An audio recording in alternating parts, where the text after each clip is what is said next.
Everyone, I am advocate सपना कौशिक और आज हम बात करने वाले हैं 498A के बारे में। इसके बारे में अक्सर लोगों का सवाल आता है कि क्या 498A में अरेस्ट हो जाते हैं या फिर क्या 498A में सीधा FIR हो जाती है या उसमें सेटलमेंट भी हो सकती है। क्या ये कोर्ट केस होता है या सिर्फ पुलिस स्टेशन में ही रहता है और कोर्ट में नहीं जाना पड़ता। आज हम इन्हीं सब सवालों के जवाब देंगे, लेकिन उससे पहले एक और इम्पॉर्टेंट बात कि अगर आपने हमारा यूट्यूब चैनल अभी तक सब्सक्राइब नहीं किया तो प्लीज़ चैनल को सब्सक्राइब कीजिए ताकि हम आपको ऐसे ही लीगल अपडेट्स दे सकें। सबसे पहली बात कि 498A में क्या शादी के 7 सालों के बाद कोई कंप्लेंट दर्ज नहीं करवाई जा सकती, ऐसा अक्सर लोगों का सोचना होता है। अक्सर सवाल आता है कि शादी को 10 साल हो चुके हैं, क्या अब भी हम 498A में केस करवा सकते हैं। या अक्सर लड़के यानी कि हस्बैंड अपनी वाइफ को कहते हैं कि अब शादी के 7 साल हो चुके हैं, अब तुम हमारा कुछ नहीं बिगाड़ सकती। तो क्या वाकई 7 साल के बाद 498A में कंप्लेंट नहीं हो सकती? ऐसा नहीं है। शादी को कितना भी टाइम हुआ हो, कभी भी सेक्शन 498A के तहत कंप्लेंट की जा सकती है।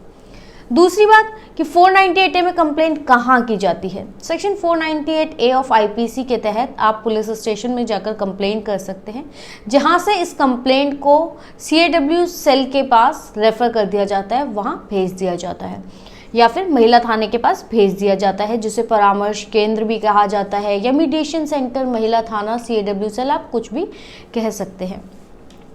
वहाँ पर जब भी आप कंप्लेंट दे देते हैं उसके बाद सीधा FIR नहीं होती है। वहाँ पर हमेशा कोशिश की जाती है कि मीडिएशन करवाकर सेटलमेंट करवा दिया जाए। यानी कि अगर हस्बैंड और वाइफ के बीच कोई भी लड़ाई झगड़ा है, कोई क्रुएलिटी का केस आया है, तो कोशिश की जाती है कि सेटलमेंट करवा दिया जाए। चाहे वहाँ पर डिवोर्स के थ्रू सेटलमेंट हो जाए, हस्बैंड और वाइफ दोनों रेडी हो गए कि अब हम दोनों साथ नहीं रहना चाहते।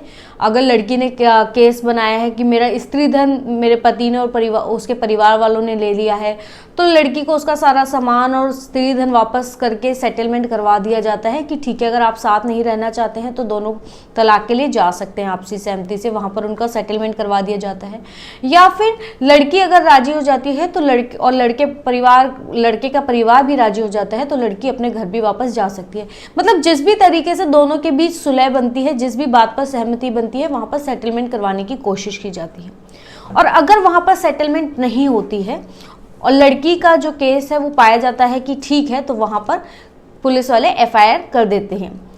FIR होने के बाद आपको कोर्ट में जाना पड़ता है, जहाँ से लड़का और लड़के के परिवार वालों जिसका भी नाम उस FIR में होगा उन सबको वहाँ से बेल लेनी पड़ती है।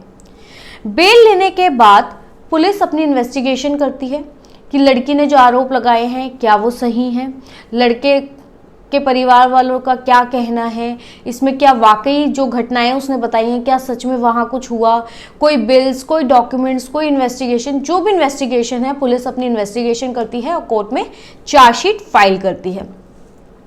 उसके बाद कोर्ट यहाँ पर चार्जेस फ्रेम करता है कि वाकई क्या क्या एलिगेशंस लगाए गए हैं और क्या वो एलिगेशंस बनते हैं, क्या वो आरोप बनते हैं, और कोर्ट में चार्जेस फ्रेम कर दिए जाते हैं। और अगर वहाँ पर लगता है कि लड़का या लड़के के परिवार वालों में से किसी के खिलाफ कोई आरोप नहीं है तो वहाँ पर उनको डिस्चार्ज भी कर दिया जाता है।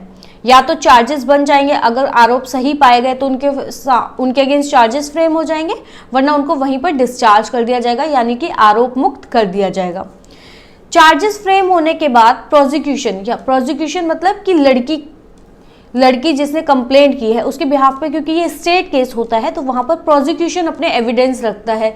यहाँ पर विटनेसेस को बुलाया जाता है, लड़की की स्टेटमेंट होती है, सारे विटनेसेस, कोई बिल्स, कुछ भी जो भी डॉक्यूमेंट्स हैं, अगर लड़की को मारा पीटा गया तो कोई मेडिकल सर्टिफिकेट होगा, कोई पुलिस कंप्लेंट की होगी, वो जितने भी एविडेंसेस उस लड़की के पास होंगे वो सारे प्रोसिक्यूशन अपने एविडेंस रखेगा।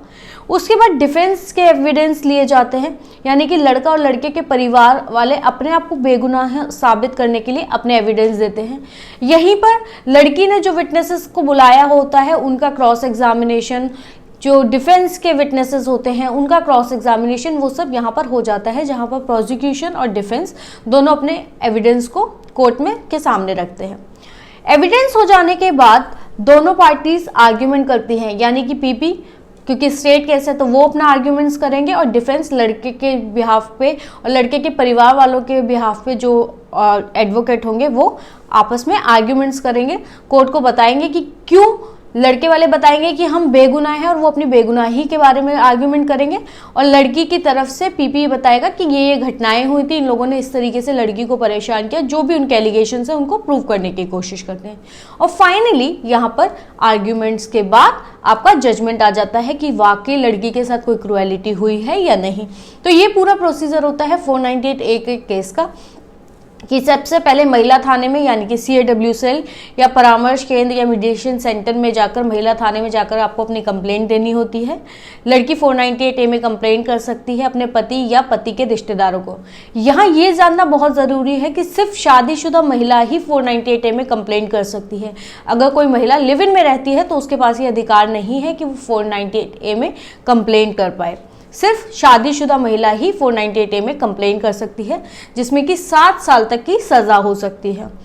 जब 498A में कंप्लेंट हो जाती है तो उसके बाद मीडिएशन सेंटर में जाया जाता है, वहां पर दोनों पार्टीज के बीच सेटलमेंट करवाने की कोशिश की जाती है, और अगर सेटलमेंट नहीं होती है तो FIR हो जाती है। FIR होते ही लड़का या लड़के के परिवार वाले जिनका नाम भी FIR में है उनको बेल लेनी होती है। बेल के बाद पुलिस अपनी इन्वेस्टिगेशन करती है और इन्वेस्टिगेशन के बाद कोर्ट में चार्जशीट फाइल करती है।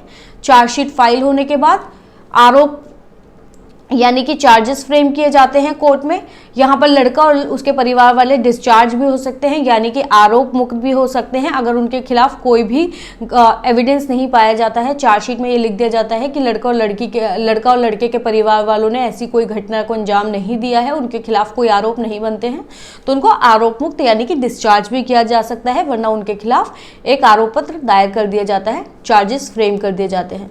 उसके बाद प्रोसिक्यूशन और डिफेंस दोनों अपना एविडेंस रखते हैं, उसके बाद आर्ग्यूमेंट्स होती है और फाइनली जजमेंट आ जाता है। तो ये था पूरा प्रोसीजर 498A के केस का।